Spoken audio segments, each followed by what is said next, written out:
Hello, नमस्कार ओझा जी। नमस्कार नमस्कार। जय श्री श्याम। जय श्री श्याम। आपसे ये हम जानना चाहते हैं कि तीनों लोक और 14 भुवन क्या है ये? इसको थोड़ा-सा दृष्टिकोण डालेंगे, देखेंगे क्या है ये? आप ठीक। बताएँगे मुझे इस माध्यम से। हाँ, माइक लाइए। तीनों लोक जो है वो कुछ लोग जो है कहते हैं कि स्वर्ग लोक, पताल लोक और ये मृत्यु लोक। कुछ लोग कहते हैं भूलोक, स्वर्ग लोक, देवलोक या पताल लोक। तो ये तीन लोक है और जो 14 भुवन है वो हमारे भूलोक के ऊपर 7 और भूलोक के नीचे 6 ऐसे लोक हैं। तो जो सबसे ऊपर लोक है उसका नाम है सत्यलोक, जहाँ ब्रह्मा जी निवास करते हैं, वो ब्रह्मलोक भी कहते हैं। पहले सतयुग में कहते थे सतयुग। नहीं नहीं, सतयुग अलग है। ये सतयुग, त्रेता, द्वापर और कलयुग ये अलग है, ये ब्रह्मा जी का टाइम है। लेकिन आपका सवाल है 14 भुवन तीनों त्रिलोक, तो जो सबसे जी, ऊपर लोक है वो है सत्यलोक। सत्यलोक में ब्रह्मा जी निवास करते हैं, साथ में उनकी अर्धांगिनी माँ सरस्वती जी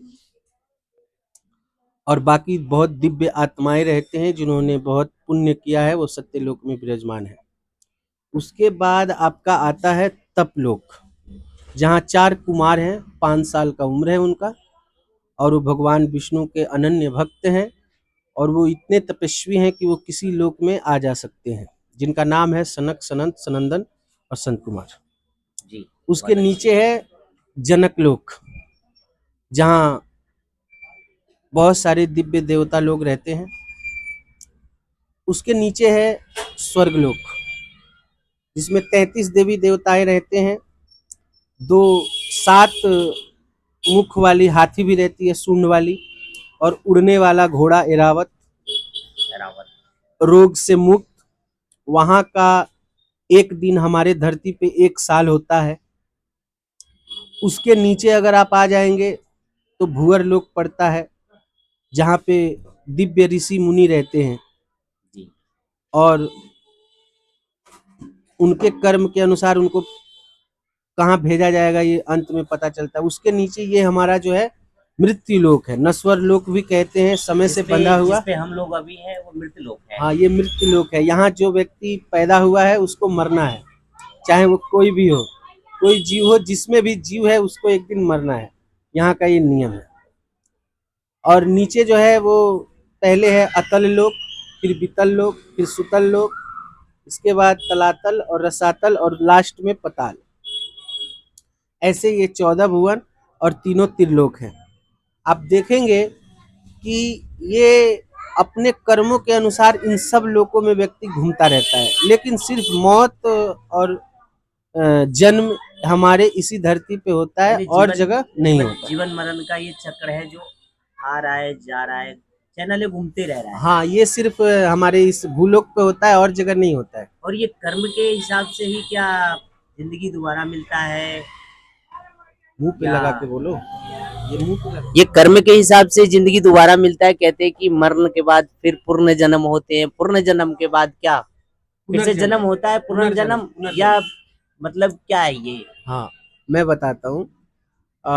कर्म जो है ना, वो कर्म 3 प्रकार का बताया गया है हमारे भगवत गीता में। एक कर्म बताया गया है, एक अकर्म बताया गया है और एक विकर्म बताया गया है। तो कर्म वो होता है जो आप सकाम भाव से करते हैं, यानी कुछ पाने की इच्छा से करें। तो उसका अगर आप गलत करेंगे तो गलत और सही करेंगे तो सही, यानी उसका फल आपको भोगना पड़ेगा। लेकिन अकर्म जो होता है वो भगवान को समर्पित करके किया जाता है, तो वो कर्म जो है वो निष्ठा हो गया, वो भगवान को चला गया, तो उस निष्कर्म हो गया। हाँ, वो एक तरीके से खत्म हो गया, वो आप पे लागू नहीं हुआ, तो आपका उसका पाप पुण्य नहीं भोगना पड़ेगा। और विकर्म जो होता है वो हिंसा, कपट, झूठ, असत्य वो होता है। तो जो बार बार जन्म होता है ना, वो वही कर्मों का फल है। जैसे मान लीजिए आपने इस जन्म में 50% अच्छे कर्म किए, 50% गलत कर्म किए, तो मरने के बाद आपकी जीवात्मा जो है 50% अच्छे कर्मों का फल पाएगी और 50% गलत पाके फिर यहाँ पे यानी नेक्स्ट पैदा आ जो जाएगी। जन्म होगा जैसे हम कहते हैं कि कर्म लेके ही आते हैं और कर्म लेके ही जाते हैं, जैसे कि हम कर्म लेके ही आते हैं, कर्म लेके जाते हैं। हाँ। तो कुछ कर्म होते हैं जो ऊंचे पैसे खानदान में, अच्छे जगह, यानी कि वो पैदा होते ही शुरू होता है, वो यही है, क्या कर्म आता है और कर्म ही लेके जाते हैं। देखिए, बात यहाँ पैसे की और गरीबी की नहीं है। मनुष्य का जो जन्म है उसको हमारे भगवत गीता में मनुष्य को मोक्ष का द्वार कहते हैं। तो हमारा उद्देश्य ये है कि पता नहीं हमारा कितना जन्म हुआ, इससे पहले हम क्या क्या बने, गाय बने, कुत्ता बने, बिल्ली बने, ये तो हमें पता ही नहीं है। माया का ऐसा रूप है। तो हमारा मेन उद्देश्य ये होता है मनुष्य के रूप में कि हम भगवान को प्राप्त करें अंततः। और वो कैसे प्राप्त होंगे? जब हम अकर्म तरीके से कर्म करेंगे, यानी उनको सौंप के, तब हमें यहाँ जन्म नहीं लेना पड़ेगा। और आप जो कह रहे हैं कि कभी कोई धनिक हो जाता है, कभी कोई गरीब हो जाता है, वो तो कर्मों का फल होता है। तो कोई आता है कमाते कमाते ही रह जाता है, हाँ, ये मेरा प्रश्न हाँ, था कि तो वो जीरो से आता है और जीरो पे ही खत्म हो जाता है। उसको कर्म का फल कहते हैं, जिसको पुण्य फल और हानि फल बोलते हैं।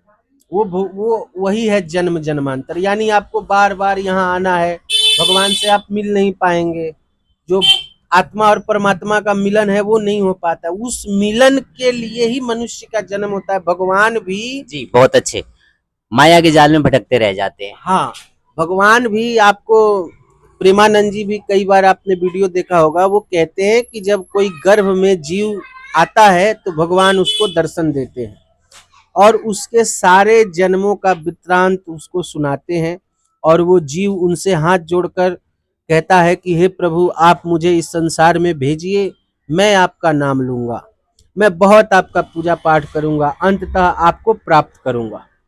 भगवान उसको गर्भ से बाहर निकाल के इस दुनिया में भेजते हैं। शायद वो कहीं भूल जाए, वो अलग बात है। याद तो किसी को रहता नहीं है कि हमने क्या बातें किया, लेकिन हमारा परम उद्देश्य यही होता है कि हम प्रभु को प्राप्त करें। और इस कलयुग में प्रभु को प्राप्त करने का सबसे आसान तरीका वही है, नाम जप करिए और अपने कर्म को उस तरीके से करिए कि धनी और गरीबी के लिए नहीं, बड़ा आदमी बनने के लिए नहीं, भगवान को पाने के लिए अपने कर्म को करें। कई लोग ये पूछते हैं कि जब हम कर्म भगवान को समर्पित करके करेंगे तो हमें फायदा क्या होगा? अरे आप अगर ये मानिए कि अगर आप यहाँ दुकान पे बैठते हैं, 5,000 का टारगेट लेके आए और आपके नसीब में ना हो, तो क्या आप 5,000 कमा लेंगे? हम कुछ भी नहीं है, हम कुछ भी नहीं है। कई हम बार सोचते रह जाते हैं, हाँ, प्लान बनाते रहता है, लेकिन जो होने वाला है वो हमसे ऊपर वाले परे कहीं ना कहीं हाँ, तो आपको जब स्पष्ट कर चुका इतना होता है। संकेत होता है तो सरेंडर तो करना ही पड़ेगा। इसीलिए कहा गया है कि हार में भी हम उनके दास हैं, जीत में भी हम उनके दास हैं। जी अगर बहुत अच्छे, आज बहुत अच्छा लगा ओझा जी से मिलके। और आप लोग से अनुरोध है, सपोर्ट करते रहिए ओझा जी को, बहुत अच्छे अच्छे बात, और हम नेक्स्ट वीडियो में लेकर के आएंगे। जय श्री राम। जय श्री